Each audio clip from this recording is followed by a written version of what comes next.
here at the U.S. Nationals with two-time Top Fuel champion Brittany Force. And I've been going here a long time. I don't know if you've won the U.S. Nationals or not, but you've won a lot of things. How do you plan on turning some of the success you've had into another championship? Yeah, we have been really successful here in Indy. We haven't taken it all the way, but we've been to the final, a couple times. So it's really hard to be at the biggest race of the season. You want to win here. Everybody wants to win Indy. It's the big one. And then the points reset. So there's a lot on the line for this race. We want to do well here. Like I said, we've done pretty well in the past, but we want to go all the way this season. We're sitting 10th. We're right in that scary position. We need to lock in.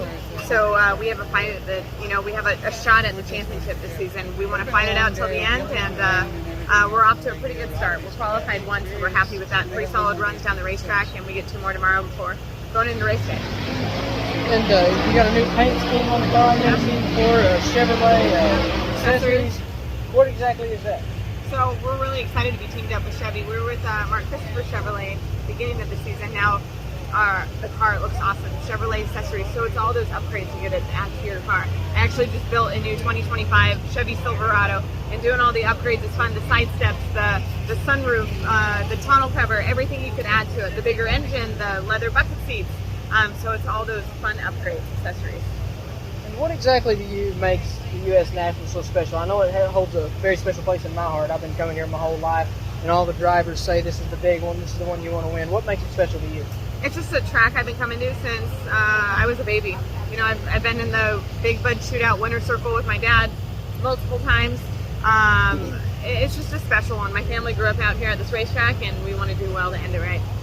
And speaking of that, you and your dad, we know what happened to him. Does it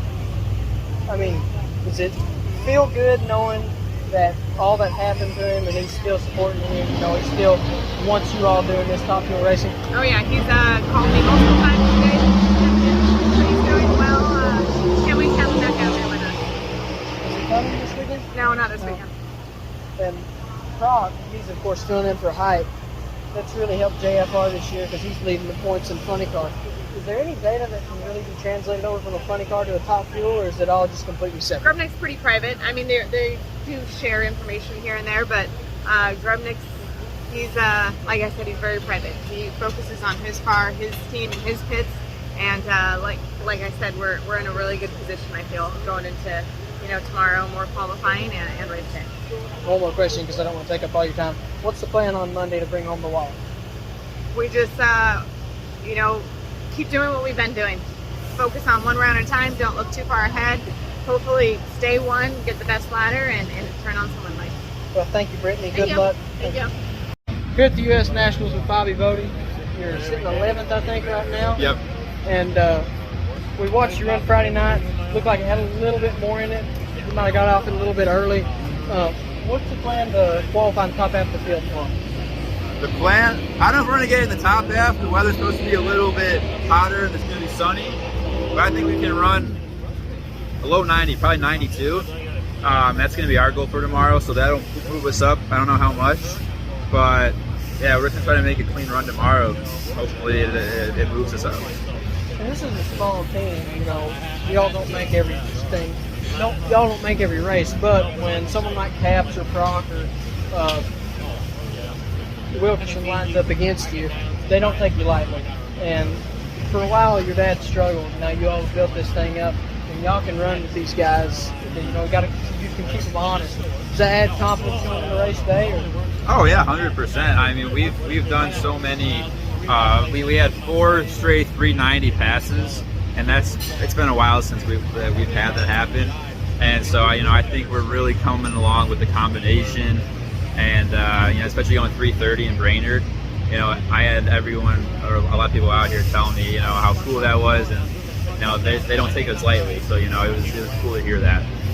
And everywhere you look now on NHRA's YouTube and in the lanes the other night, you're getting talked to by these TV people. Does it feel like you're famous? You got to run off on the paparazzi? I mean, I wouldn't say I'm famous. I don't know. I just do this for fun.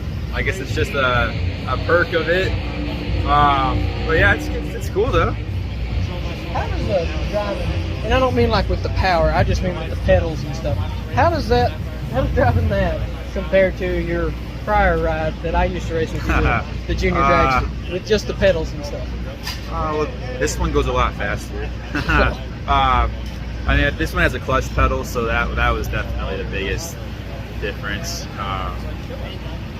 I mean, the gas pedal is not that much different, but the clutch pedal, figuring out how to finesse that, and a handbrake too. I got a handbrake. Didn't have that in the junior, so yeah, this car is way more harder to drive too.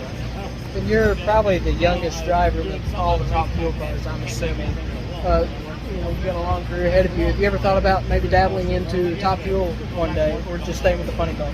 I think I'm cool with funny cars. I don't know. I've been around them, my whole life.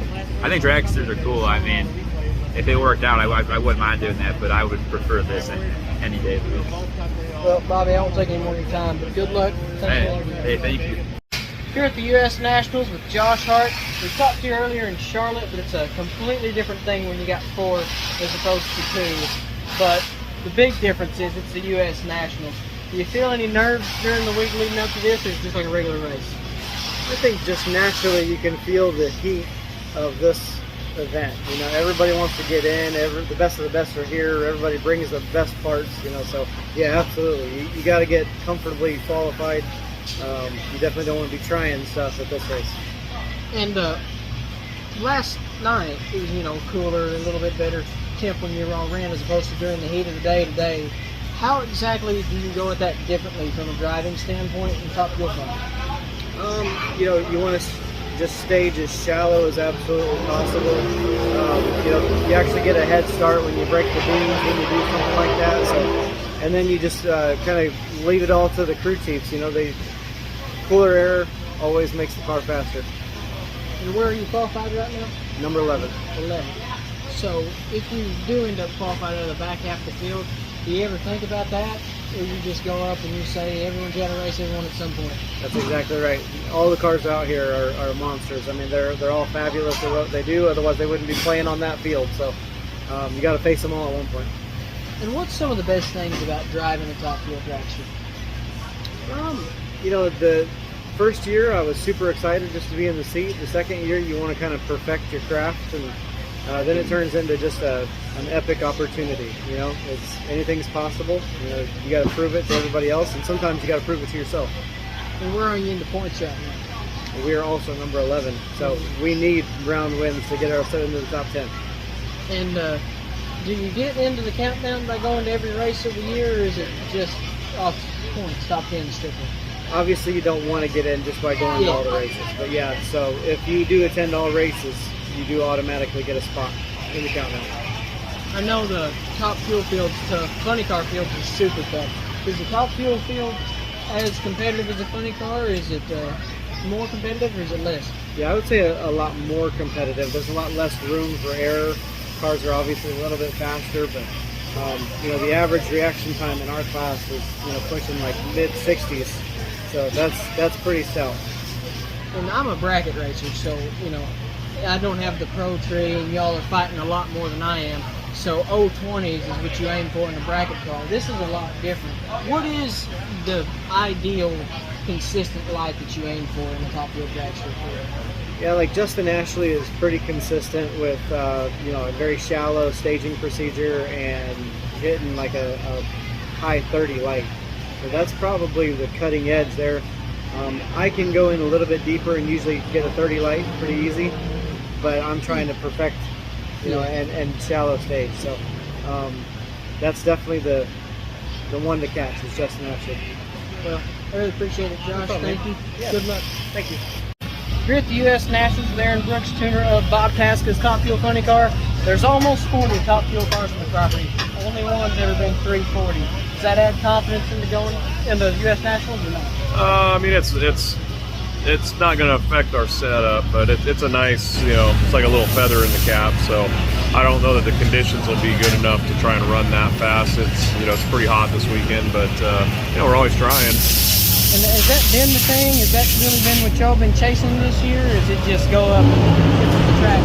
Yeah, I mean, obviously they've been making the NHRA guys are making a big deal out of it. Bob likes it. So we haven't, specifically tried that, but the car tries to run good, so we just try and push it. If it does it, it'll do it. Maybe hopefully we're getting into the cool races of the fall, so there might be some chances coming up in the next month or two. And what exactly is it like going up on the line after you've already said what you're going to do in the car and you just go up and watch it happen? Is it nerve-wracking or is it just calm and cool? No, I mean, fortunately we have a pretty good combination, so we know we put specific settings in. We kind of wait till the last minute depending on the conditions, and if everything goes according to plan, the car does about what it should. It's not always that easy, so you just have to kind of make your best guess and let it go. Everyone always makes a big deal out of the U.S. Nationals. It's the biggest event of the year. What makes this event special to you? Well, it's our home race. I mean, most all the crew guys, almost on all the teams, majority of them live here, within probably 10 minutes of this place. I live right down the road, so it's kind of nice, and it is the biggest race, so it's definitely, I've been lucky enough to win this thing a couple times. It definitely a little better, a little sweeter when you win and you go home at night. Well, I appreciate it. Got it. All right. Take care. Yep. Here at the U.S. Nationals with Alexis DeJoria. The story of this year, you've said you've struggled a little bit this year, but this weekend, the main word that's come out of your mouth is confidence, confidence, confidence. That's what you said on the top end a bunch of times. How are you feeling about this car other than just confidence? Well, every time you make a full pull in these cars, it's a good day. Consistency is huge, and that does boost your confidence level, of course, and just not just for me, but my entire team. And that's what we really want. We're progressing, we're getting better, and we've made a lot of changes and done a lot of testing, and it's really paid off. And we saw with Todd and Ron the other day, the Toyota team, something happened to Todd, you had to switch bodies. Is Toyota really heavily allied, like a family in the funny car division, or is it? They really are. Toyota is great to work with. I was their very first female motorsports driver to be associated with them, and they've stuck with me the entire time.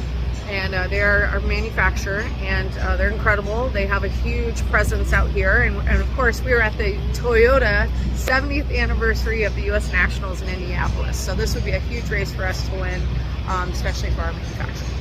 And Friday night it was a little bit humid, but it was still good conditions for the run, as opposed to today, more heat, it was even more humid. How does it differ from a driving standpoint at night when stuff's supposed to be better as opposed to during the hot?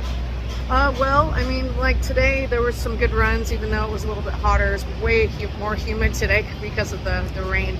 But yet last night we ran good, and then today we backed it up with 2 more consistent runs. So I'm happy about that. We feel really good going into tomorrow.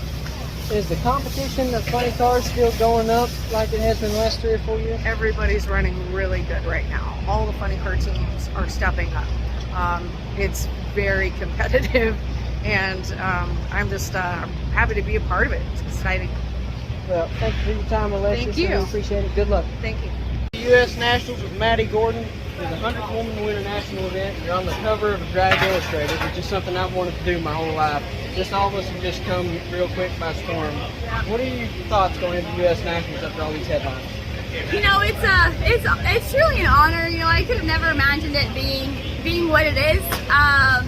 I'm really humbled by the opportunity, and I'm just having a blast. This is truly my dream, being out here with my family running this alcohol funny car. So, just keep my head on straight. It's Indy, it's the big go, but I gotta just do my thing, and hopefully we can do well.